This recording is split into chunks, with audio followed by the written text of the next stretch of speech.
नमस्कार, दिल्ली न्यूज में आपका बहुत बहुत स्वागत है। चलिए देखते हैं आज की 25 फटाफट काम की और महत्वपूर्ण बड़ी खबरों को। पर इससे पहले वीडियो को लाइक करना बिल्कुल न भूलें। दिल्ली में भरे जाएंगे एक दिन में 3400 गड्ढे, मंत्री प्रवेश वर्मा बोले ये होगा इतिहास। देश की राजधानी दिल्ली में हर साल बारिश के चलते बुरा हाल हो जाता है। बीते दिनों हुई बारिश से कई जगहों पर गड्ढों में पानी भर गया था, जिसकी वजह से लोगों को काफी परेशानियों का सामना करना पड़ा था। सरकार के लिए दिल्ली में मानसून से निपटना बड़ी चुनौती है। इस बीच सूबे के पीडब्ल्यूडी मंत्री प्रवेश वर्मा ने बड़ा दावा किया। उन्होंने कहा कि दिल्ली में एक ही दिन में सड़कों के 3400 गड्ढे भरे जाएंगे। पुरानी गाड़ियों को ईंधन देने पर विवाद, पेट्रोल पंप संचालक और सरकार आमने सामने। राजधानी दिल्ली में 1 जुलाई से लागू होने वाले नए आदेश को लेकर सरकार और दिल्ली पेट्रोल डीलर एसोसिएशन के बीच टकराव की स्थिति बन गई है। यह आदेश 10 व 15 साल पुरानी पेट्रोल और डीजल गाड़ियों को ईंधन न देने, उनका जब्तीकरण करने से संबंधित है। आपके पक्ष में उपचुनाव के नतीजे, केजरीवाल की राष्ट्रीय राजनीति में वापसी की चर्चा हुई तेज। देश की राजधानी दिल्ली से राजनीति में उतरी आम आदमी पार्टी को बीती फरवरी महीने में विधानसभा चुनाव में हार का सामना करना पड़ा, जिसके बाद पार्टी को गहरा झटका लगा। लेकिन अब पार्टी कार्यकर्ता खुशी से झूम रहे हैं। गुजरात और पंजाब के विधानसभा सीटों पर हुए उपचुनाव के नतीजों ने काफी हद तक उस सदमे की भरपाई कर दी है। दिल्ली मेरठ के बीच नमो भारत का सफल ट्रायल 1 घंटे से भी कम समय में पूरा होगा सफर। दिल्ली गाजियाबाद मेरठ को जोड़ने वाले भारत के पहले अत्याधुनिक नमो भारत कॉरिडोर पर national capital region transport corporation ने एक और बड़ी उपलब्धि हासिल की। सराय कालेखां से मोदीपुरम तक की 82 किलोमीटर लंबी यात्रा को 1 घंटे से भी कम समय में पूरा कर एक शेड्यूल बेस्ड ट्रायल रन सफलतापूर्वक संपन्न किया गया। दिल्ली पुलिस ने डेटिंग ऐप के नाम पर ब्लैकमेलिंग करने वाले गैंग का किया पर्दाफाश। दिल्ली पुलिस की साइबर सेल ने एक ऐसे गैंग का पर्दाफाश किया जो दिल्ली एनसीआर में भोले भाले लोगों को अपना शिकार बनाता था। ये gang fake dating profile, nude video call और फिर वायरल करने की धमकी देकर लोगों को ब्लैकमेल करता था। दिल्ली के नरेला में अंडमान की सेलुलर जेल के तर्ज पर बनेगी एक हाई सिक्योरिटी जेल। दिल्ली के नरेला में एक नई हाई सिक्योरिटी जेल बनने वाली है। ये जेल अंडमान और निकोबार द्वीप समूह की सेलुलर जेल से प्रेरित है। इस जेल को बनाने का काम जल्द शुरू होने की उम्मीद है। इस प्रोजेक्ट पर लगभग 148.6 करोड़ रुपए खर्च होंगे। अधिकारियों का कहना है कि पहले टेंडर में कोई ठेकेदार नहीं मिला था। जम्मू जाने वाली एयर इंडिया की फ्लाइट में खराबी, उड़ान भरने के बाद वापस दिल्ली लौटी। 12 जून को अहमदाबाद प्लेन हादसे के बाद एयर इंडिया की फ्लाइट्स में आए दिन कुछ न कुछ समस्या सामने आ रही है। ताजा मामला एयर इंडिया के IX2564 विमान से जुड़ा है। दिल्ली एयरपोर्ट से जम्मू के लिए उड़ान भरने वाली इस विमान में तकनीकी खराबी आने के चलते इसे वापस दिल्ली बुला लिया गया। इसके बाद यात्रियों के लिए एक वैकल्पिक विमान की व्यवस्था की गई। दिल्ली के इस मेडिकल कॉलेज की बदतर हालत देख फूटा रेखा गुप्ता का गुस्सा। दिल्ली की मुख्यमंत्री रेखा गुप्ता अचानक से मौलाना आजाद मेडिकल कॉलेज पहुंची। वहां की हालत देख रेखा गुप्ता काफी नाराज हुई और कैमरे पर आम आदमी पार्टी पर निशाना साधा। उन्होंने कहा, मैं पिछली सरकार के अस्पताल प्रशासन और मेडिकल कॉलेज के रखरखाव के काम से हैरान हूं। कॉलेज और छात्रों की हालत बहुत खराब है। यमुना एक्सप्रेसवे पर जेवर एयरपोर्ट के पास 7.5 लाख में यीडा दे रहा प्लॉट। यमुना एक्सप्रेसवे औद्योगिक विकास प्राधिकरण जल्द ही आगामी नोएडा अंतर्राष्ट्रीय हवाई अड्डे के पास आर्थिक रूप से कमजोर वर्ग के लिए एक नई सस्ती आवासीय प्लॉट योजना शुरू करने जा रहा है। इस योजना के तहत लगभग 4000 प्लॉट उपलब्ध कराए जाएंगे, जिनमें से हर प्लॉट का आकार 30 वर्ग मीटर होगा। पानी बर्बाद करने पर होगा जुर्माना, अवैध कनेक्शन पर भी नगर निगम रखेगा नजर। मिलेनियम सिटी में अब पेयजल का गलत इस्तेमाल और बर्बाद करना महंगा पड़ सकता है। नगर निगम ने पेयजल के दुरुपयोग और अवैध पेयजल कनेक्शन के खिलाफ सख्त कार्रवाई शुरू कर दी। निगम आयुक्त प्रदीप दहिया ने लोगों से अपील की है कि वो पेयजल के गलत प्रयोग की सूचना निगम को जरूर दें।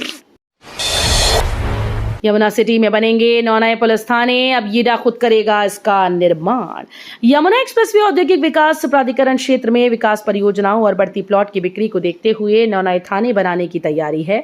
प्राधिकरण ने थानों का निर्माण स्वयं करने का फैसला लिया है। इस बारे में पुलिस विभाग से पत्राचार किया गया। यमुना प्राधिकरण क्षेत्र में नोएडा एयरपोर्ट, अंतर्राष्ट्रीय फिल्म सिटी के अलावा कई राष्ट्रीय और अंतर्राष्ट्रीय परियोजनाएं विकसित हो रही हैं। उपचुनाव जीतने के बाद केजरीवाल ने राज्यसभा जाने की अटकले को भी किया खारिज। आम आदमी पार्टी ने विधानसभा के लिए होने वाले उपचुनाव में 5 सीटों में से 2 पर जीत हासिल कर शानदार प्रदर्शन किया। पार्टी ने पंजाब और गुजरात में एक विधानसभा सीट जीती। दिल्ली विधानसभा चुनाव में भाजपा के हाथों मिली करारी हार के कुछ महीने बाद ये उसके कार्यकर्ताओं के लिए एक बड़ी उपलब्धि है। लगातार दूसरी पारी में शतक के साथ ऋषभ पंत ने रचा इतिहास। इंग्लैंड में ऐसा करने वाले पहले भारतीय बने। भारतीय टीम के उपकप्तान ऋषभ पंत ने लगातार दूसरी पारी में शतक लगाकर इतिहास रच दिया। उन्होंने अपनी जबरदस्त फॉर्म का मुजाहरा पेश करते हुए महज 130 गेंदों में अपने टेस्ट करियर का 8वां शतक पूर्ण कर लिया। इसी के साथ पंत ने रिकॉर्ड्स की झड़ी लगा दी। बाटला हाउस की इन 7 संपत्तियों पर नहीं चलेगा बुलडोजर। दिल्ली एचसी ने दे दी बड़ी राहत। दिल्ली के बाटला हाउस इलाके में फिलहाल बुलडोजर नहीं गरजेगा। दिल्ली हाईकोर्ट ने इस इलाके की 7 संपत्तियों को तोड़ने से अंतरिम सुरक्षा प्रदान की। हाईकोर्ट ने इसके अलावा अन्य मामलों के साथ इसे 10 जुलाई को सुनवाई के लिए तय किया। कोर्ट के आदेश के बाद वहां के लोगों को बड़ी राहत मिली है। पीएमएमएल सोसाइटी की बैठक में शामिल हुए प्रधानमंत्री नरेंद्र मोदी ने सोमवार को प्रधानमंत्री संग्रहालय व पुस्तकालय सोसाइटी की वार्षिक आम बैठक की अध्यक्षता की। सोसाइटी की 47वीं वार्षिक आम बैठक दिल्ली के 3 मूर्ति भवन में हुई। सरकार ने इस वर्ष की शुरुआत में पीएमएमएल सोसाइटी का पुनर्गठन किया था, जिसमें पूर्व केंद्रीय मंत्री स्मृति ईरानी और फिल्म निर्माता शेखर कपूर को जगह दी गई। दिल्ली वासियों के लिए गुड न्यूज, अब इन 7 कामों के लिए नहीं चाहिए पुलिस से लाइसेंस। दिल्ली में hotel, guest house, swimming pool, parlour, video game centre, auditorium, मनोरंजन पार्क जैसे 7 प्रकार के व्यावसायिक लाइसेंस अब दिल्ली पुलिस की मंजूरी के बिना ही मिल सकेंगे। उपराज्यपाल वीके सक्सेना ने यह अधिकार दिल्ली पुलिस से वापस लेकर संबंधित नगर निकायों व विभागों को सौंप दिए हैं। हजारों छात्रों को झटका, एसओएल में नहीं होगी बीए साइकोलॉजी ऑनर्स की पढ़ाई। दिल्ली विश्वविद्यालय के स्कूल ऑफ ओपन लर्निंग में इस वर्ष से बीए साइकोलॉजी ऑनर्स की पढ़ाई नहीं होगी। डिस्टेंस एजुकेशन ब्यूरो ने open and distance learning mode में इस कोर्स को चलाने की अनुमति नहीं दी। इस फैसले से न सिर्फ दिल्ली विश्वविद्यालय बल्कि देश भर के उन हजारों छात्रों को झटका लगा जो साइकोलॉजी जैसे लोकप्रिय कोर्स को कम खर्च में और नियमित कक्षाओं में आए बिना कराना चाहते थे। दिल्ली में एंट्री को तैयार मानसून, टूटेगा 12 साल का रिकॉर्ड। मानसून ने अब उत्तर भारत के पहाड़ी इलाकों को भी कवर कर लिया है। भारतीय मौसम विज्ञान विभाग के ताजा अपडेट के मुताबिक मानसून अब पूरे लद्दाख को कवर कर चुका है और हिमाचल प्रदेश, जम्मू कश्मीर के अधिकांश हिस्सों और पंजाब के कुछ हिस्सों में पहुंच गया। वहीं 24 जून तक राजस्थान, पंजाब, हरियाणा, चंडीगढ़, दिल्ली के अधिक भागों के साथ साथ पश्चिमी उत्तर प्रदेश, हिमाचल प्रदेश और जम्मू कश्मीर के बचे हुए भागों में मानसून के पहुंचने के लिए मौसम की परिस्थितियां उपयुक्त हैं। दिल्ली एयरपोर्ट तक भेजे जा रहे टैंकर से एटीएफ चोरी करने वाले 6 आरोपी गिरफ्तार। दिल्ली पुलिस ने सोमवार को एक ऐसे गैंग का पर्दाफाश किया जो एविएशन टरबाइन फ्यूल को आईजीआई एयरपोर्ट ले जाने वाले टैंकर से चोरी कर खुले बाजार में मिनरल टर्पेटाइन ऑयल के रूप में बेच रहा था। यह अवैध कारोबार पिछले 3 वर्षों से चल रहा था। पुराने किले में अब पर्यटक उठा सकेंगे बोटिंग का लुत्फ, जल्द शुरू होगा ट्रायल।